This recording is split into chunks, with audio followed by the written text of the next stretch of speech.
For over 10 years, I've served justice from the shadows. I fight crime behind a mask, wearing a black spandex bodysuit and a cape, fashioned by my loyal butler, Al Franken. Some people might call that madness. I call it my job, and I'm damn good at it. Every superhero needs an origin story, so I'll tell you mine, before getting to the business at hand. The two stories are related, and it's important to see the whole picture to know what's really happening here in Laughlin, and to know why it's so important. Not just for us, but for the whole world. Everything is at stake. The comedian is loose again, and that means we're all in a lot of trouble. "We're here, sir," Al Franken said from the driver's seat, his eyes studying me in the rearview mirror. "Are you quite sure you want to do this by yourself? I'm sure we could find someone else to tell them the bad news." I let out a deep sigh, looking up at the giant factory, billowing black smoke. No. My father always made himself available at moments like this, and I should do the same. There's going to be a lot of very upset people leaving this factory today. A lot of people will be out of work, and I'm the one making the decisions, so I'm the one they should be upset with. "Very good, sir. Shall I leave the car running in case we need to make a quick escape?" I think that's wise, Al. Opening the car door, I got out of the Rolls Royce and made my way inside. I was ushered upstairs by several men in pinstripe suits who rushed to greet me, trying desperately to steer me away from the production floor, where they dreaded a surprise inspection by the owner. This lack of transparency had always bothered me, and was part of the reason why I was having the plant shut down. It felt like they were hiding something awful, and no matter how hard I tried, I couldn't figure out what it was. The other problem was the pollution. It was growing out of control, and I was starting to receive significant public pressure to do something about it. Black smoke billowed from huge smokestacks in vast quantities on a daily basis, and local cancer rates were skyrocketing. Whatever they were doing in my factory, I wanted no part of it. "Mr. Snyder's waiting for you, sir. Right this way," the men in suits told me, leading me into the plant manager's office. I went inside alone and vulnerable. My butler in the car was my only insurance. I never thought I needed more than that, until after that day. "Mr. Wade, what a pleasant surprise," the grinning man said from behind the desk, standing up and approaching to shake my hand. His suit was a purple pastel shade, his tie a bright green one. The man had a flair for fashion, and his clothes were always striking and expensive looking. Behind him were pictures of his youthful days as a stand-up comic, working with legends in New York. I had found out that his gangster nickname was the Comedian, but he didn't know that I knew that yet. I discovered all about his ties to organized crime through my contacts at the FBI. "If we'd known you were coming, we would have made better arrangements for you. Can I offer you an espresso? Some fruit, maybe?" "That's quite all right, Mr. Snyder," I said, shaking his hand and sitting down in the chair reserved for visitors. "I needed to speak to you about something. Please, have a seat." His smile slipped, but only for a second. "If this is about the emissions levels last month, I can assure you we're on track for next year. It's just going to take some time. These big projects don't happen overnight, after all." Mr. Snyder sat down, pulling out a box of cigars and offering me one. "Help yourself. They're Cubans. The best." He was looking at me as if trying to read my mind, but failing. His brow furrowed. "You're not here about the emissions, are you?" "No, I'm not. Mr. Snyder, I'm sorry to say that I've decided to close the factory. I plan on opening a new facility in the next year, which will provide employment for anyone interested, regardless of age or experience, provided they worked here. I'll be paying their salaries in the interim as well. But this plant and your services will no longer be required." He stood up, his face turning red. "What? You can't do that. There's no call for this, Mr. Wade. There's no reason to shut down this plant. Why? Simply because of a few tree huggers who say our smoke is too dirty? We're in the business of making money, not pleasing environmentalists. Your father knew that." I remained seated, refusing to take the bait. "My father knew you were up to something here, Snyder. He told me to be careful of you. and he told me not to hesitate to shut this plant down if I thought it was necessary. Necessary? He didn't know what was necessary. Neither do you. You're too rich and stupid to know anything except the contents of your bank account. I stood up, realizing this conversation was going nowhere. I'm sorry you feel that way. My decision is final, Mr. Snyder. I can find my own way out. Good day. I began to walk towards the door when I heard a distinctive click. There was only one object in the world that could have made that sound, and I raised my hands into the air, realizing it was a pistol being cocked. You're not going anywhere. This is my plant, not yours. And we're going to keep doing what we've been doing. You're not going to stop us. He hit a button on his desk, and the men in pinstripe suits came back in, this time looking less pleasant than before. They grabbed me roughly by the arms and tied me up, duct taping my mouth closed and putting a black bag over my head. Come on, boys. Let's show Mr. Wade what his plant is really producing. They led me down some secret corridors toward a part of the factory which was hidden from public view. When they took the bag off my head and I looked around, I didn't recognize the place. It had been built secretly underground, I realized, without my consent. A vat of glowing green ooze was below us, and its noxious steam rose up to the catwalk where we stood, choking me. They had put gas masks on, and Mr. Snyder had one on his face as well. When he spoke through the filter, his voice came out sounding muffled and distorted, like a terrible Bane portrayal. Here we are, Mr. Wade.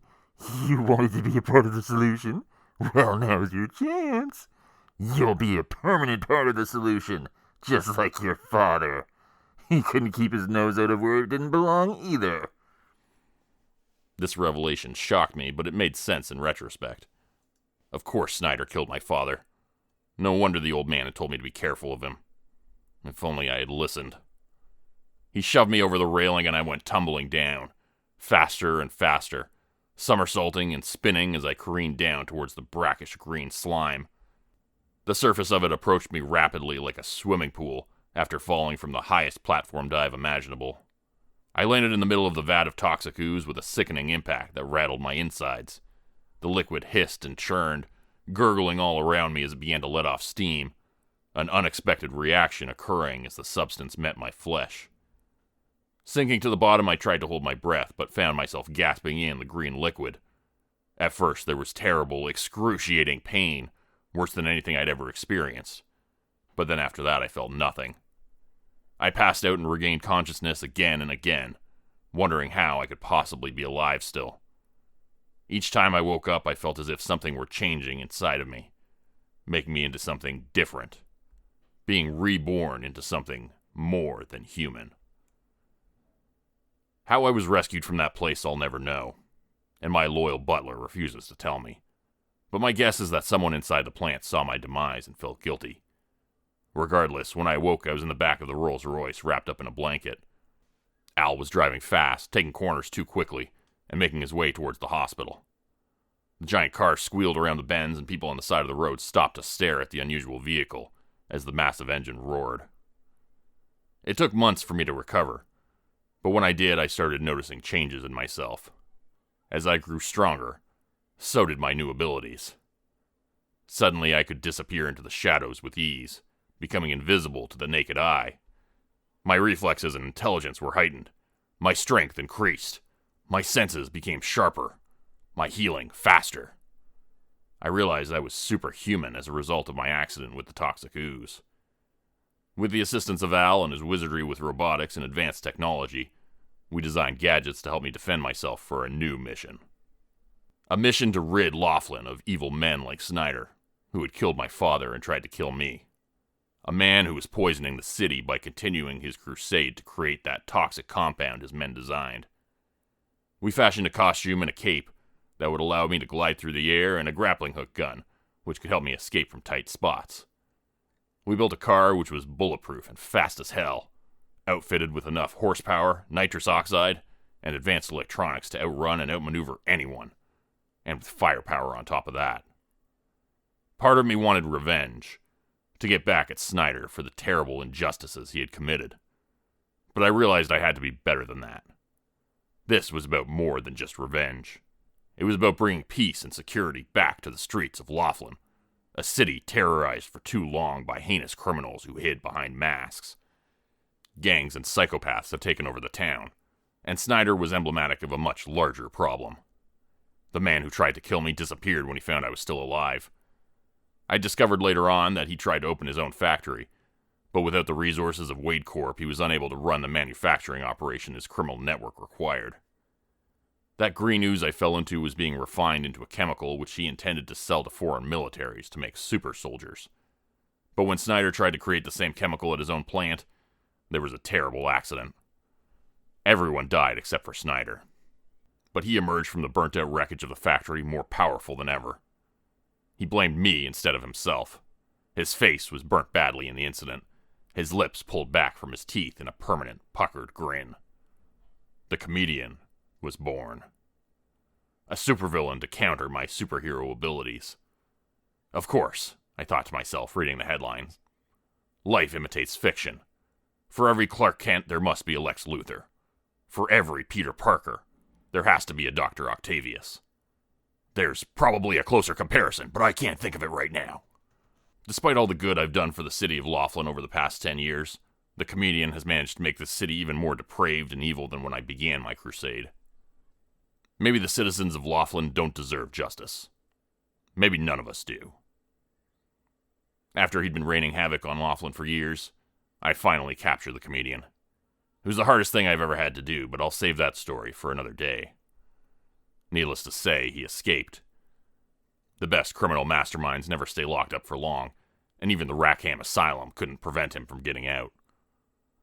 I came home to Wade Manor tonight with the knowledge he had escaped weighing heavily on my mind. I'd been distracted during the charity fundraiser event I'd been attending, and I hadn't been able to focus. Part of me was wondering what mischief the comedian was planning. Of course, I had no idea. He had been planning this for a long time. Wade Manor was dark and quiet when I entered, still in my tuxedo. I had given Al the night off, but still expected him to greet me at the door when I entered, as he always did. Instead, I was left alone in the echoing foyer of the old mansion. Al, are you here? I called out, feeling uneasy. There was no response. I stood silently in the shadows for a few moments, then spoke again. Snyder, I know you're here. What have you done to Al? I should have never left him alone. He was capable of taking care of himself, sure, especially with the advanced security and weapon systems in the mansion, but not against someone as cunning as the comedian. No one was safe against someone like that. Not even me. Al is doing just fine, Snyder's crackling voice said through the intercom beside the main entrance. Aren't you, Al? Say hi to Mr. Wade. Run, Mr. Wade! It is insane! My loyal butler screamed before being abruptly silenced. Now, I said to say hello. Not to go running your mouth off, you little... There was a sound of someone being pistol whipped, and I heard Al cry out in pain again. Leave him out of this. It's me you want. I had none of the high-tech gadgets my suit afforded me. My belt was in the secret hideout beneath the manor. If I could only get down there.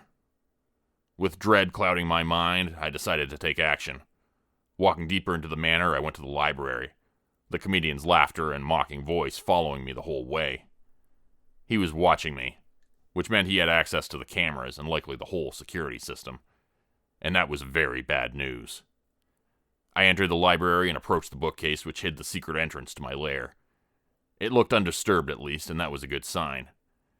Pulling back the fake book on the third shelf from the top, the bookcase and the floor beneath my feet started to spin on a rotor located underneath. I needed my equipment. This location was burned either way, but the fact that I was giving away my secret hideout was not lost on me. Snyder would likely be headed down this way, and I would have to hurry. Running down the stone steps into the cavernous lair beneath the manor, I saw the lights begin to turn on, illuminating my suit and vehicle. I put the mask on and then slid my legs one at a time into the tight black spandex bodysuit.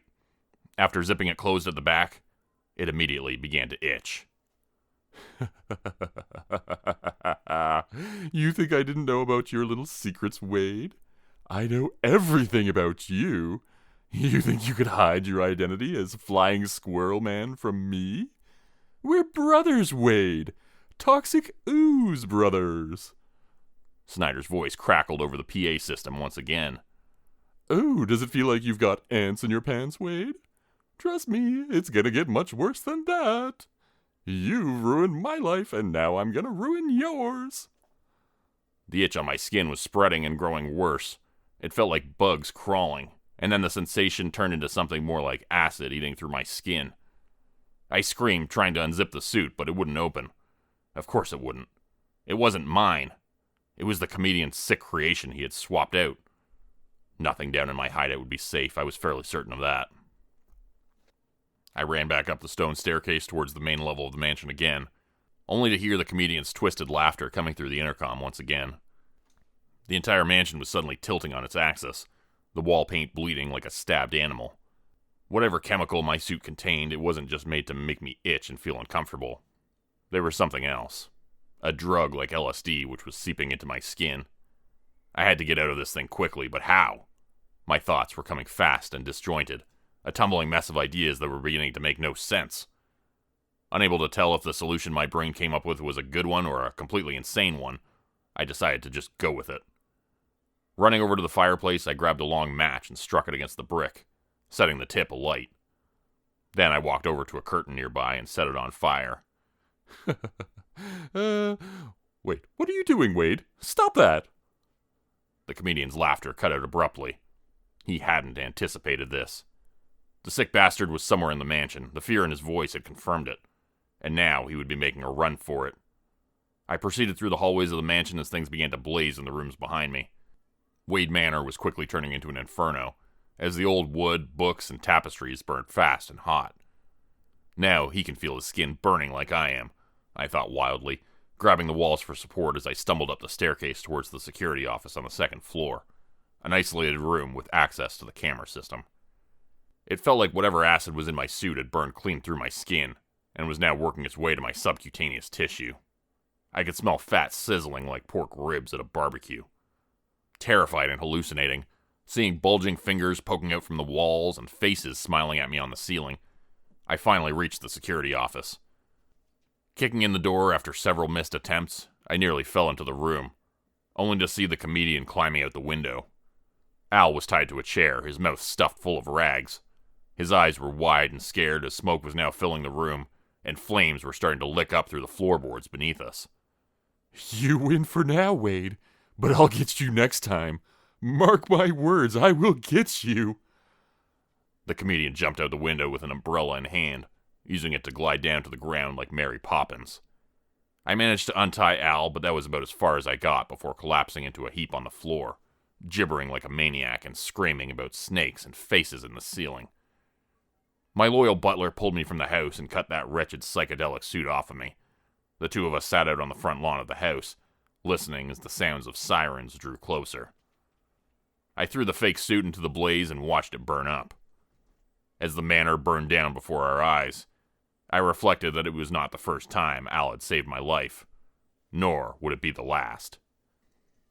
History repeats itself, and sometimes life is just like a comic book. At least, mine is anyways. The story you just heard was written by me, and a variation of it previously featured on the Dr. Nosleep podcast and YouTube channel. If you'd like to check out their channel for more content, please check out the description below. Today's video was supported by patrons like Mark from Earth, Crimson Muse, Joy Burton, Diane Showers, Mark Sewall, Cheryl James, Picker Sticker, Teddy Dog, Clue 404, Mamakato, Dante Kincaid, Zarin Ray, Angela Donovan, Blarian 50, Devin Kyle, Timothy Baird, Ajeti, Bert Turner, Bajani Espinal, Michael Pierce, Big Joe, Carrie Harkonnen, LaDonna Spivey, Scott Tanaka, Tom Stewart, Sherman Davis, Bryce Shelton, Susan McClendon, Elise Batiste, Lisa and the Cult Jam, Open Circuit, Fabulavore, Raymond Jaggers, and That Darn Fox. If you'd like to help support the channel, please consider joining my Patreon page at patreon.com/Jordan Grupe Horror. As a patron, you'll get access to bonus videos and content, you'll be credited at the end of every video going forward, And if you decide to stay for 3 months, I'll name a character after you, which will be featured in the next Hollow's End story. Links to join the Patreon are in the description. Thanks everyone for listening. I hope you please like, subscribe, and comment to help the channel continue to grow. It really does help out a lot. And see you again next time at 4 p.m. Eastern Standard Time. Hope you have a great night.